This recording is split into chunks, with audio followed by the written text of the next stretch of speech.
following will contain spoilers for One Piece. Katakuri Charlotte is one of my favorite characters of all time, so in this video I'll be breaking down the many elements that make up his character. Everything about Katakuri's design is meant to convey the idea of danger, from his tall stature to his musculature to the many spikes around his body.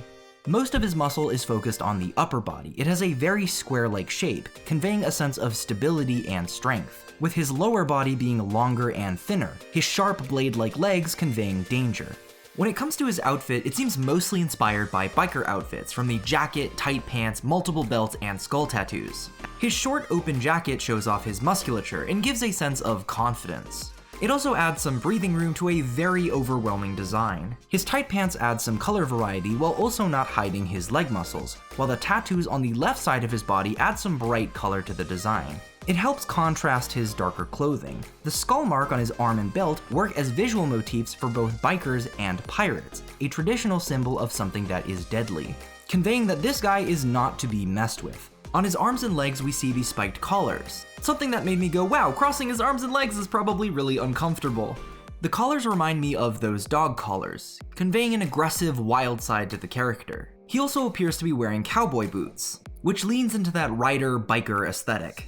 But the most prominent part of his design is definitely his fluffy scarf thing, which I super love. It's the most standout part of his design that draws your attention to his upper body, specifically his head, which is the most simplistic part of his design, offering some more breathing room.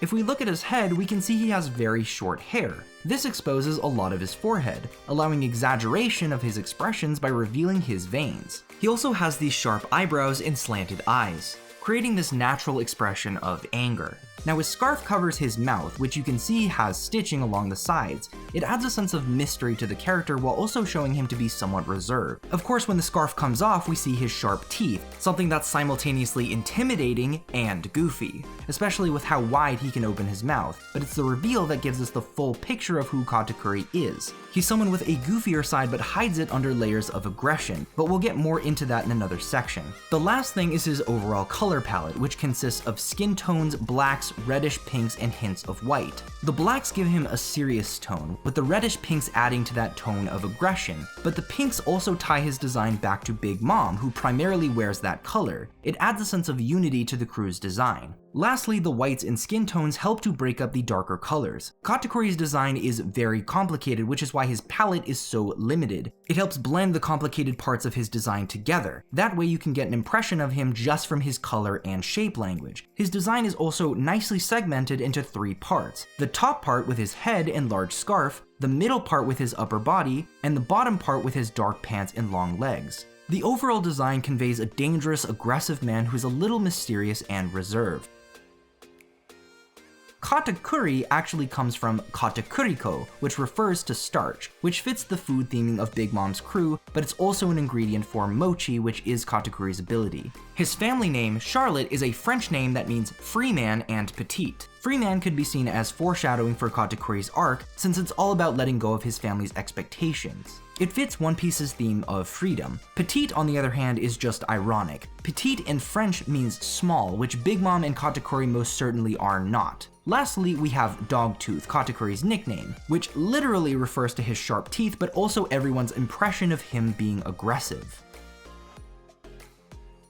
Katakuri wields the mochi fruit, a special paramecia type that grants Katakuri the power of mochi. Now you might be asking, what is a special paramecia type? Well, nothing is confirmed, but this is my best guess. Paramecia fruits can be split into 2 categories, emission types and mutation types. Emission types would be people like Doflamingo, users who can project their powers out of their body, but can't turn their body into something supernatural. On the other hand, mutation types would be people like Buggy, users whose bodies become supernatural, but they can't project it outward. Katakuri has both a mochi body and the ability to project it, therefore making his fruit unique amongst paramecias. That aside, let's talk about mochi. Mochi is a type of rice cake. It is created by pounding rice into a paste. It allows Katakuri to stretch his body, become sticky, and harden. His abilities include creating multiple limbs, increasing their size, and dodging like a Logia. He can even shape himself into unique forms and create weapons. Katakuri has also awakened his Devil Fruit, allowing him to turn the environment into mochi.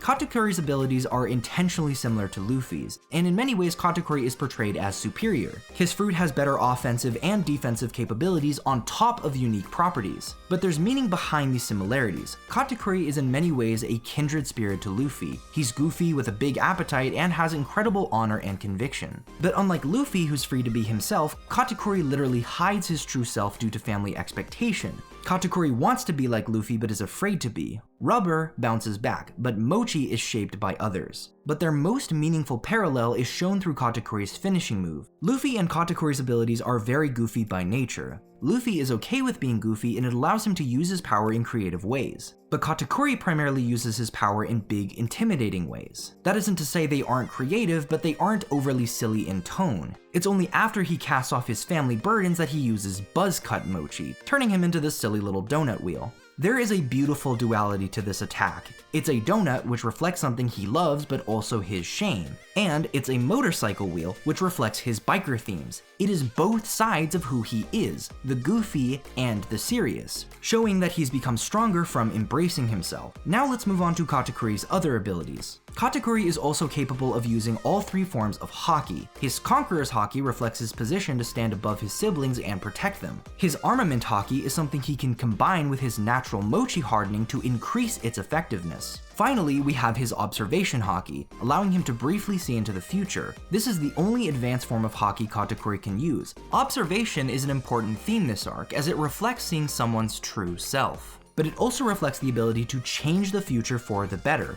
reflecting Katakuri's ability to change and accept himself for who he is. Katakuri's abilities reflect a man who has been shaped by the world around him and was afraid to show his true self, but in doing so, became stronger. Our first introduction to Katakuri shows him as careful and ruthless. He stops the wedding from being ruined by launching a jelly bean at a dude.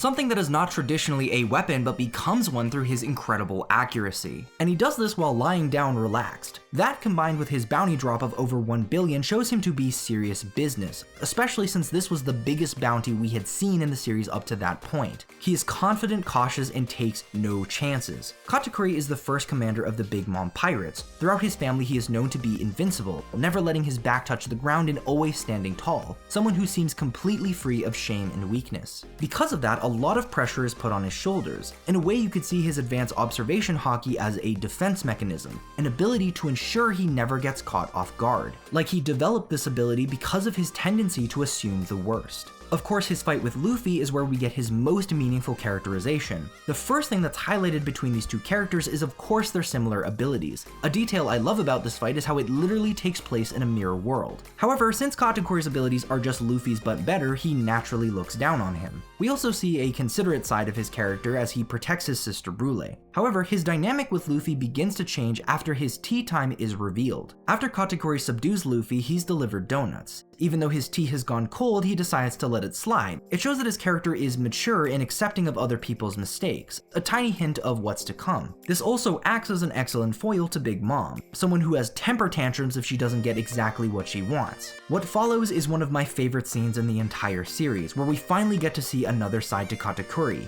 Not the overly serious tough guy, but the goofy eater.